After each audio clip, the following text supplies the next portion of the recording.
Welcome back to the Harchava podcast and to day one of our new little mini series. If you're just jumping in, we are journeying through the first 12 days of Nissan, one day at a time, each one corresponding to a different tribe and a different month in the Jewish calendar for the upcoming year. So this is a really powerful, mystical way of spiritually preparing for Pesach and planting intentional seeds for the entire year ahead. Now today, on the first day of Nisan, Rosh Chodesh Nisan, we begin with the tribe of Yehuda and the energy of the month of Nisan itself. And there's no coincidence here. This is the energy of beginnings, of emergence, and of leadership. Yehuda was the one who stepped forward, always. When everyone else hesitated, when it wasn't clear what the right move was, it was always the tribe of Yehuda who took the leap, whether it was offering himself to protect Binyamin, or Nachshon stepping into the sea before it split. The tribe of Yehuda really models for us what it looks like to lead not from perfection, but from presence. And I want to just pause there for a moment because that's what leadership really is all about. Whether we're talking about leadership of our communities or leadership of our family or leadership over the different parts of ourselves, it's not about always having the right answer. It's not always about getting everything done perfectly. It's about moving with conviction when something in you knows this is mine to do right now.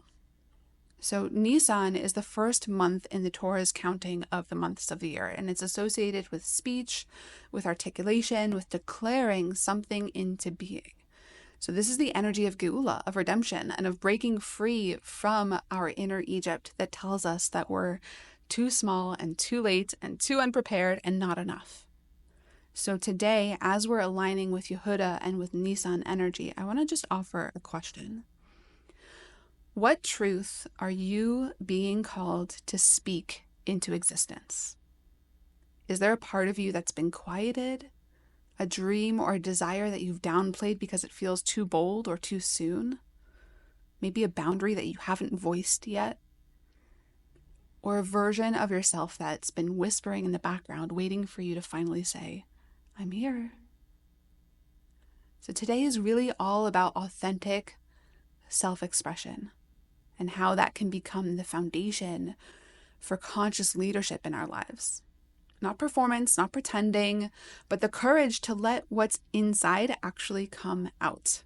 And this is not easy work, especially because so many of us, myself included, have been socialized to keep the peace and to stay agreeable and to make ourselves small so that we make others feel more comfortable.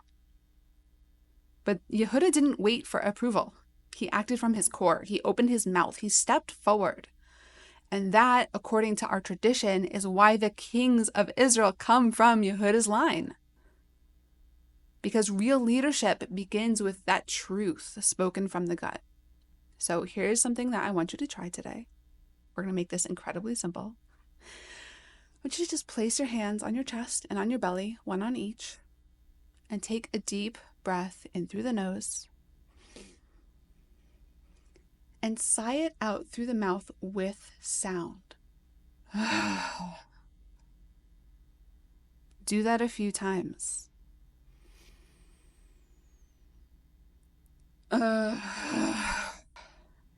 Don't worry how you sound. Don't worry who hears you.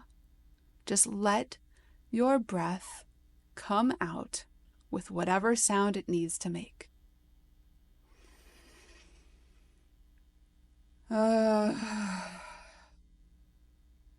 Let your voice have permission.